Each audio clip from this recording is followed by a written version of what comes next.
RJ Davis just put the Tar Heels on his back, and sometimes that's exactly what you need your superstar to do. You are Locked On Tar Heels, your daily podcast on the UNC Tar Heels, part of the Locked On Podcast Network, your team every day. Hey there, it's Tuesday, February 27th, 2024. Welcome into the Locked On Tar Heels podcast, the only daily North Carolina show out there. I'm your host, Isaac Shade, and I want to thank you for joining us to get your UNC content every single day. Seriously, thank you for making us your first listen or watch. Special shout out to you everydayers. Glad you all are here. This episode is brought to you by FanDuel. Make every moment more. New customers join today and you'll get $150 in bonus bets if your first bet of $5 or more wins. Visit FanDuel.com/lockedon to get started. All right, folks. Sweated it out, but the Tar Heels win 75-71 over Miami. It's that time of year where you just want to win. You don't really care how it happens. You just got to keep moving forward. Tar Heels moved to 21-6 overall, 14-3 in ACC play.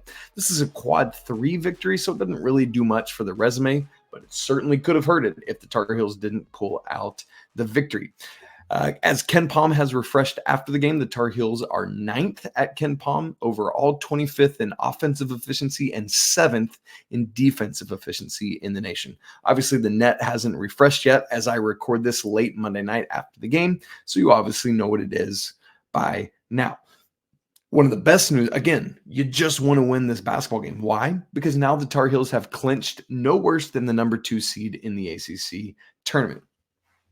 New AP poll obviously came out on Monday. Carolina was ranked 9th. I thought they would have been a little higher than that, but just like 8th. So, whatever. Just keep winning, right?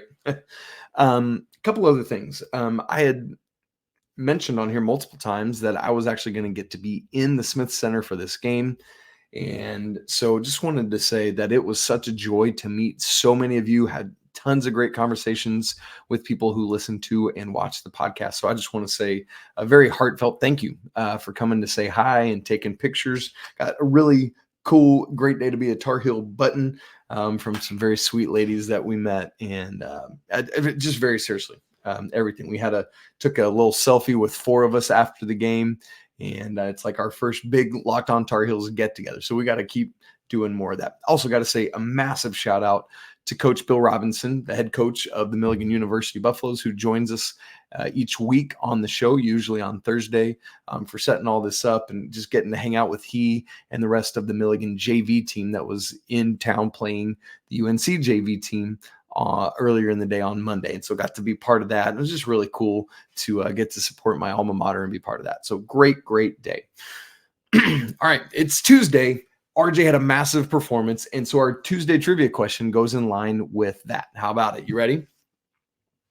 Prior to RJ Davis's 42 points on Monday night, what were the top 6 most points ever scored in a single game by a Tar Heel in the Smith Center? So top 6 Tar Heel individual scoring performances in the Smith Center prior to RJ's new record. And I'll tell you this, while there's 6 of them, it was only done by 3 different men, and each of them did it twice. Here's another hint. One of them sat directly in front of me on Monday with my knees. I felt so bad. My knees all up in his back all night long. All right. There's no other place we can start than RJ Davis. Ladies and gentlemen, I give to you your 2024 ACC Player of the Year. Write it in stone, etch it in your heart, whatever you got to do. Take a bow, RJ Davis. This award is yours. I think that RJ had already, was the front runner, was going to win it, just needed to keep stacking performances. But this put the nail in the coffin. Everyone else that had a hope of it is in that coffin because this award belongs to RJ Davis. Now, look, I know there are other things to talk about. There's the stretch down the end of the game where it's like, oh boy, what happened? And we'll get to unpacking that. But y'all, we got to, when something like this happens, this is where we have to start. And this is what we got to celebrate. This beginning of the show is about celebrating RJ Davis and what he did on Monday night. And I love it because it wasn't just like a Smith Center thing. On Mondays, there's not too much basketball going on. In fact, ESPN has Big Monday. There's a 7 o'clock Eastern game and a 9 o'clock Eastern game. That was Baylor and TCU, the later game. Now, there are other games going on, but these are the two primary games of Monday nights. So not only did this happen, but college basketball nation was tuned in to watch RJ do this.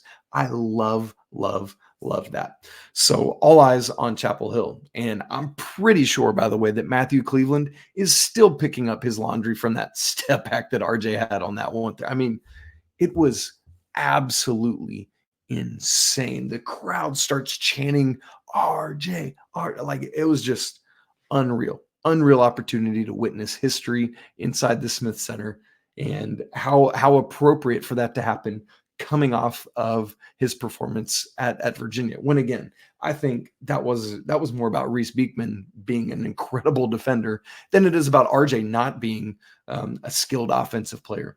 But there was nothing Miami was going to throw at RJ on this night to stop him. He did it from deep, he did it from the mid-range, and he did it from the free throw line and at the rim. Anywhere you wanted to send him, RJ delivered. Love it. Classic performance from the ages. Man.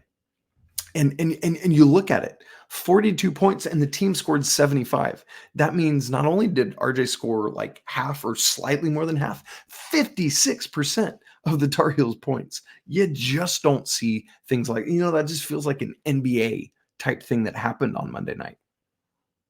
No. And here's what's critically important. Coach Davis said this, quote, post-game. He said, quote, "We needed every bit of his 42." And that's true. Because this was a night where Cormac Ryan did not shoot well. That was coming. It was going to happen. It was bound to happen, right? This is a night when Harrison Ingram didn't shoot well. We'll talk more about him later. This is a night when Armando Bacot had a good field goal percentage, but not many attempts.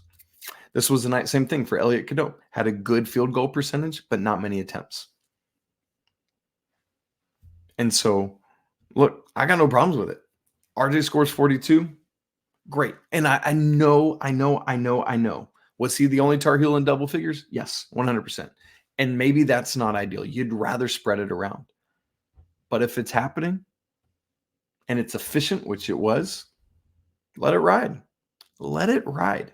14 of 22? Come on, man. I'll take that any stinking day of the week. So, RJ, great stuff there. He can be my Superman any day of the week. And here's why. Here's the thing for me.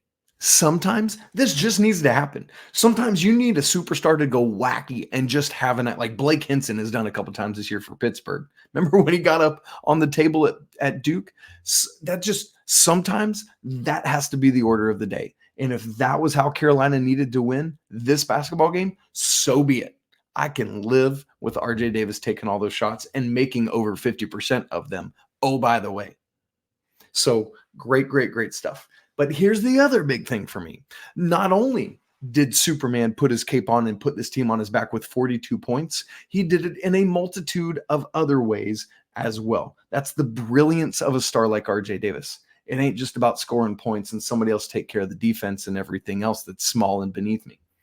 My man is Doug Halverson shoving a cotton thing up his nose so he can go shoot free throws right at the end of the game. I mean, it's like he is everywhere. RJ's defense was locked in. He had 4 steals. He had 6 rebounds. He was boxing out. He was getting up. You love to see it.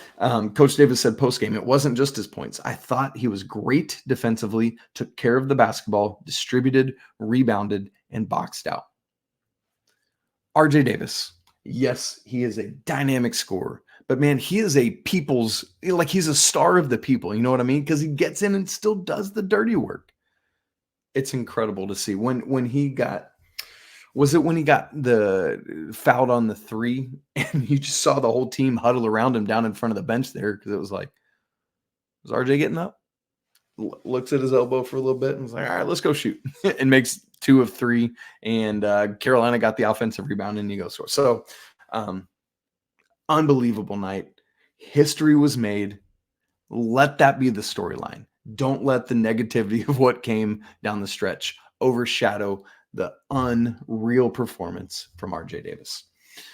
Well, at the same time, though, we do have to talk about that because in a span of 2 minutes and 49 seconds, North Carolina went from up 13 to up just 2, and Miami had the ball with a chance to tie or take the lead. What happened? We'll talk about that here in just a sec. Right after I tell you this episode's brought to you by FanDuel. North Carolina, the wait is almost over. FanDuel, America's #1 sportsbook, is coming to the Tar Heels state. On March 11th, you'll finally be able to bet on all your favorite teams in all your favorite sports. With FanDuel, there's tons of ways for you to get in on the action. You can bet on everything from the money line to over-unders to which team is going to win the next Duke North Carolina rivalry. And you know the answer to that one. Tar Heels bringing that bad boy home. All of this on an app that's safe, secure, and super easy to use. And with live betting, you can bet on things like who's going to score the next bucket or the one after that. How fun is that? Pretty cool real-time stuff. So come see for yourself why FanDuel is America's #1 sportsbook. Just go to FanDuel.com/lockedon so you can be the first to know when FanDuel goes live in North Carolina. Again, that's FanDuel.com/lockedon. Make every moment more with FanDuel. All right, so what happened? Why did this game get away down the stretch?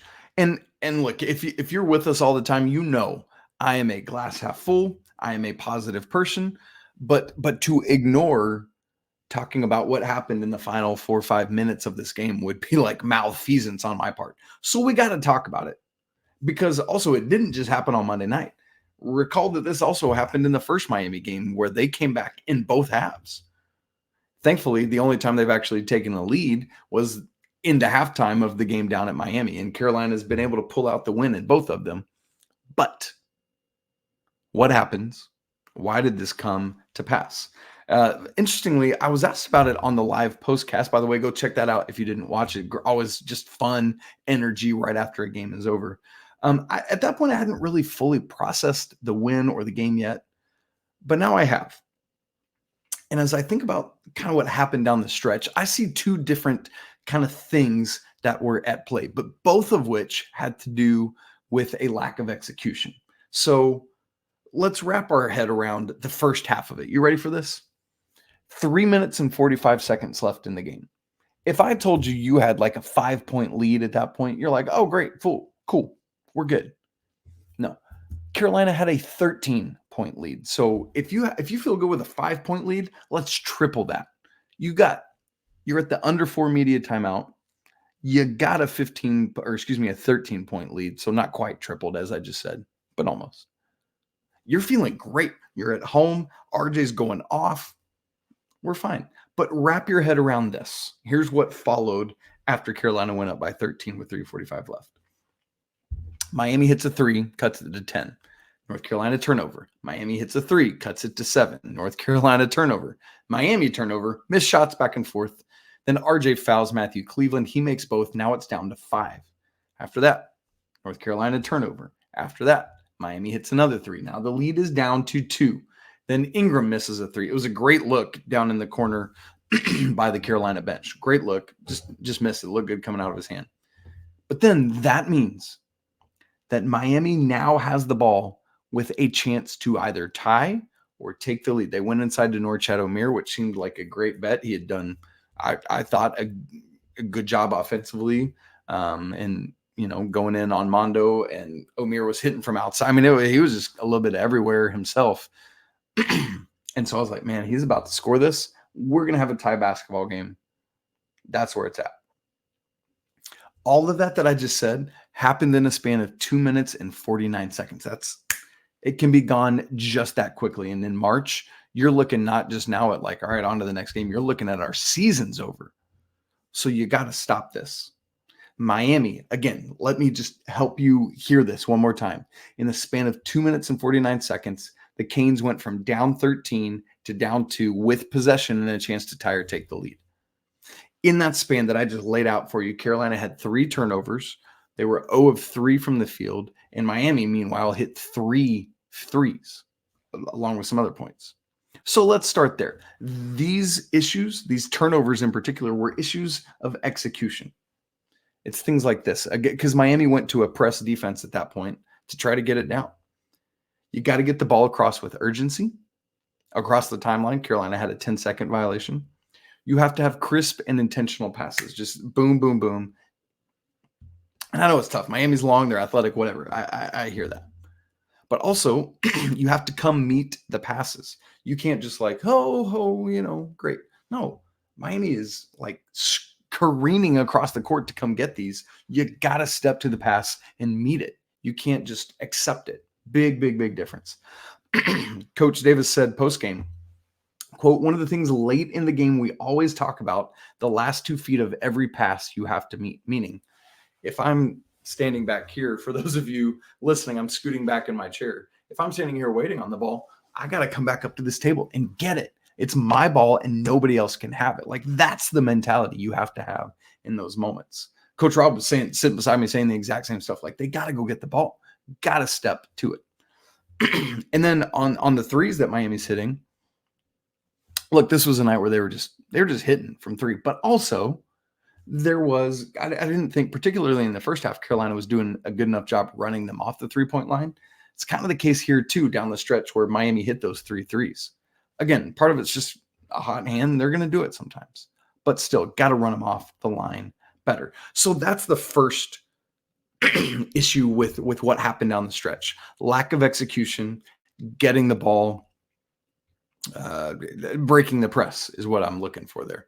And executing with everything that came along with that, continuing to score, continuing to be solid with the ball, continuing to demand the ball. That's it.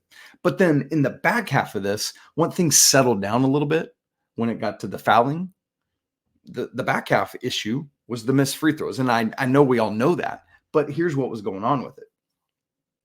Again, this is execution. You have to be able to step up and make at least one of these to help ice the game.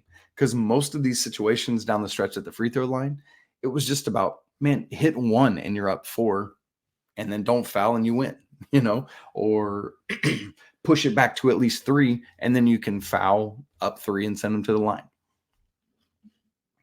But the issue with the missed free throws in this game, it wasn't just about the fact that they happened. It was when they happened. Carolina missed 9 free throws in totality in this game. All 9 of them were in the final 9 minutes and 35 seconds of the game, and 5 of them in the final 24 seconds. So just got to be able to do it. Thankfully, Carolina was able to make plays, do enough things to get that. And here's one sliver of good news. Of the 9 missed free throws, 6 of them were reboundable. I like to call them, meaning the first 3 of those 9 were like the front end of 2 shots that were missed, and obviously you don't get rebounds on those. Of the 6 that were reboundable, Carolina got the offensive rebound on exactly half of them. And that was critical. You know it. There was one earlier in the game, but 2 of those free throw offensive rebounds were down this stretch. The 5 missed in the final 24 seconds. Critically important. Great job from Harrison and Jay Witt tipping out, and RJ corralled one of them, and I guess it would have been Jay Witt that corralled the other because then he hit the free throws. So unreal stuff there. Here's the big picture with both of these things: the lack of execution on the press break and the lack of execution on the free throws. I promise you, these are moments that this team is prepared for. They work these things tirelessly. So it's not a lack of knowledge. It's just sometimes it doesn't happen. Something happens in a game and it just snowballs, right? You've all seen it or been part of it if you're an athlete yourself. They just didn't take care of their business. And I mean this well. We were all reveling in what RJ had done. And I think that was part of the shocking nature of this, is it's like, oh, there's still a basketball game being played. I think even some of the players were wrapping their brains around that. So that was maybe the one negative side of RJ doing this, aside from the scoring balance. And Coach Davis often says, have you been told to do something? Have you been taught to do something? And then are you talented enough to do something? Like thinking about execution. So he said post-game, quote, "So if you're told, taught, and talented enough to do it, then your job and responsibility is to do it at the highest possible level you can," end quote. And that's the thing. That just didn't happen. And so, good news, and I'm quoting Coach a lot tonight. I apologize. He said, quote, "And so the best scenario for a coach is this one. I'm fortunate enough to get a win, but also have a lot to talk about. So I'm looking forward to, we have tomorrow off, but I'm really looking forward to watching this entire game on Wednesday with the team to see where we can learn and grow," end quote. And so that's what you do. You learn from it, you move on. That's Coach Dean Smith, and you forget it. Not in a way of like, oh, what happened, but in a way of like goldfishing it in a what am I thinking of?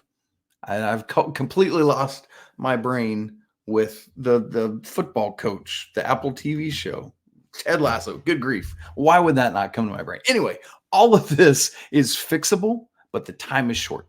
So you got to fix it and fix it quick. Now, again, RJ Davis was the star of this game, the star of Monday night, and should be rightly celebrated. But he was not the only one that contributed to the victory. Who else did? And how did it help Carolina get this 14th ACC win? We'll talk about that in just a second. Right after I tell you this episode is brought to you by Game Time. We're just 2 weeks away from the Power Conference college basketball tournaments, and maybe you don't have tickets, but you're positive your team is going to go on a wild run. Game Time is the perfect place to get last-minute tickets so that you don't miss out on all that excitement. Game Time is the fast and easy way to buy your tickets for all the sports, but also music and comedy and theater, any of these kind of events around you. Killer last-minute deals. They've also got all-in prices, views from your seat, and a best price guarantee. So with that, Game Time is the only ticketing app that gives you complete peace of mind when you purchase. I love this feature that they've got. It's called Zone Deals. You pick the section, Game Time picks the seats, and that gives you big time savings. Go check it out. Try the Zone Deals. So take the guesswork out of buying tickets with Game Time, where you can buy tickets in seconds with just 2 taps. Download the Game Time app, create an account, and use code LOCKEDON for $20 off your first purchase. Again, that's $20 off your first purchase at Game Time with code LOCKEDON. Terms apply. Download Game Time today. Last minute tickets, lowest prices guaranteed. All right, let's get to our Four Corners recap, plus the shady stat of the game and the answer to the Trivia Tuesday question. Number one, I want to talk about Armando Bacot, because a lot of people probably look at the Armando Bacot box score from this game and they say 5 points. Yawn. What happened? Well, a couple things here. Those 5 points came on 2 of 4 shooting, so good field goal percentage, not enough field goal attempts. We'll talk about why that happened in just a second. But here's the good. Armando, 12 rebounds, 4 of which were offensive, 2 blocks, and maybe the thing I was most excited about, 3 assists and just 1 turnover. So Armando did a lot of non-scoring things that helped his team in a really big way. So what happened? Why weren't there more field goal attempts? Let me go back. I apologize to Coach Davis. Just a lot of good, helpful quotes from him. Quote, they were fronting Armando or 3-quartering him, and the guy on the backside was sitting in the lane. So meaning a lot of times if I'm playing defense behind you, you can make just a pretty easy entry pass. But if I'm fronting you, if I'm in front of Armando, then your desire is to attempt to lob it over the defender. But as Coach Davis said, the backside was sitting in the lane. So you can't do that over because then they pick that off. Carolina, you saw that happen a time or two in the game as Carolina tried it. So anyway, on with Coach Davis. So in those situations, a skip pass is wide open. There in the opposite corners, you can get those threes wide open. But also the discipline and details of how to enter the ball in the post. You can't enter the ball in the post at the free throw line. You have to break the free throw line extended. You can never throw the ball into the post to a big guy with a leading pass. It's impossible, end quote. So I just want to say this because I know that people are going to look at Armando's box score and say, oh, there we go. Armando Bacot, not getting position, not demanding the ball. Dude, did you see how hard that dude was working in this game? Armando was getting there. Miami's defensive scheme and plan to not allow him the ball was strong, but also the guards and his teammates have to do a really good job of getting in specific and precise places to make the right entry pass and have the right angle on it. It's very difficult to do, especially against a long athletic team like Miami. So, just don't settle for that. Get to where you need to go. I thought Armando's activity was good enough that Miami was just committed to not allowing him to win the day. So again, that's why RJ Davis did. So unfortunately, Mondo didn't get to 10 points. He did get to double-digit rebounds, but the double-double streak is over.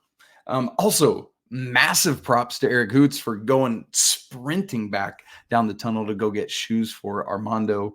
Looked like he had some, I didn't see it in real time, but looked like a Zion type blowout of his shoe. And they got him laced back up, ready to go. It was great stuff. Great hustle by the team getting there. Number 2 in our Four Corners recap. Take time to appreciate everything Harrison Ingram does for this team. And I know this was not a good shooting night. He was 3 of 13, same as Cormac Ryan. But this man throws his body around everywhere. His activity is so much bigger than just shooting and points. You notice the tip of the blob inbounds play where you got that. You notice the streaking across the court to get the steal and scoring. The rebounding, double-digit rebounds again. Just everything Harrison does to impact winning for his team. He mixes it up.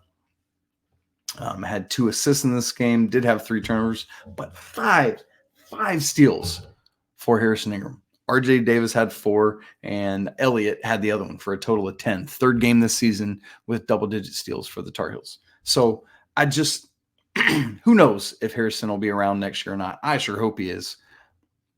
But enjoy what he's doing and make sure you don't just look at the box score. Watch him play, man. It's fun. Okay, number 3. Let's go back to Elliot, who I just mentioned. Elliot Cadeau. Unfortunately, the Tar Heels as a team, the assist percentage was back down under 50%. It was the first time in the last 7 games. Had they been over tonight, it would have been a Hubert Davis era record, straight games over 50% assist percentage.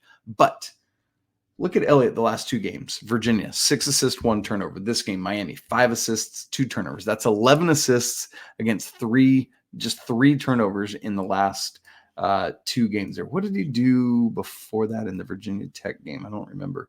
That was when he had those 5 turnovers. But the game before that, against Syracuse, 9 assists, 1 turnover. So just Elliot continues to stack these games of doing what you need him to do. Not a ton of scoring. He had 6 points on 3 of 5 shooting. Again, very efficient when he did shoot, including he had that one ridiculous, was it first half where he spun it in? Great stuff there.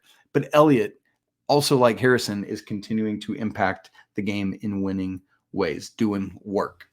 And the 4th thing in the Four Corners recap is the bench just does it again with not high-level scoring, 7 points. But the 3 bench players that got in, Seth Trimble and the Jae'lyns, were your 3 leading players in plus-minus. Seth was plus 12. That led the team. Jae'lyn Withers, plus 8. That was second on the team. And Jae'lyn Withers, what a game with activity, getting in there, making those last 2 free throws to secure the victory. Seth, great job defending Keyshawn George in the second half. He only had 3 points after a big-time first half. Great stuff there. And then Jalen Washington, tied for 3rd in plus-minus with plus 3. Keep in mind, Jae'lyn Withers led the team in plus-minus also last game. So that's 2 straight games of bench players led the team in plus-minus. These are the kind of things that need to continue to happen. The bench has to be productive in various ways. Even if it's not scoring, there are other ways to do it. All right, shady stat of the game. How about this? Rebounding. It was not an overwhelming victory in the rebounding for Carolina. They were plus 3. But at the season-long view, the Tar Heels have won the rebounding battle 24 out of 28 games, including the last 17 straight games. They led this one 38-35, had 10 offensive rebounds, dominated second chance points against Miami. Great stuff in the rebounding. Carolina needs to continue to win that battle, again, as they've done now for the last 17 games. All right. Here's our Trivia Tuesday answer prior to RJ Davis's 42 points on Monday night. I just laugh when I read that because it's such a ridiculous number.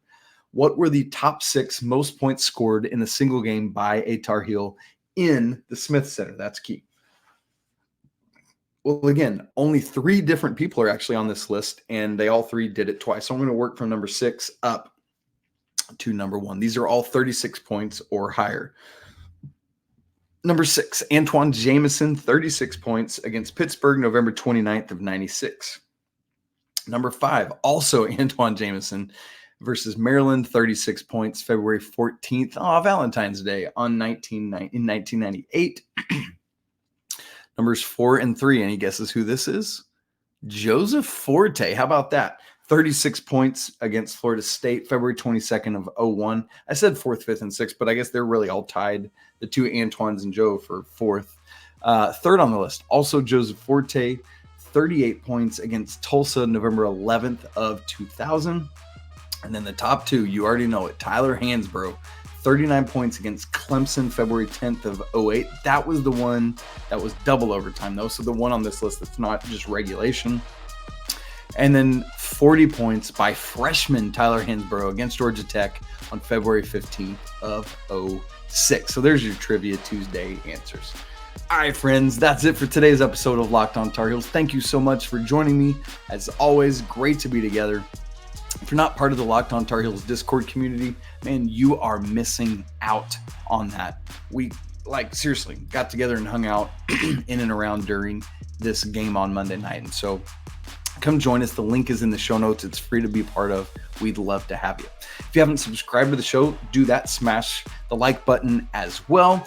Want to remind you, friends, it is always a great day to be a Tar Heel. We'll talk again on Wednesday, but until then, peace.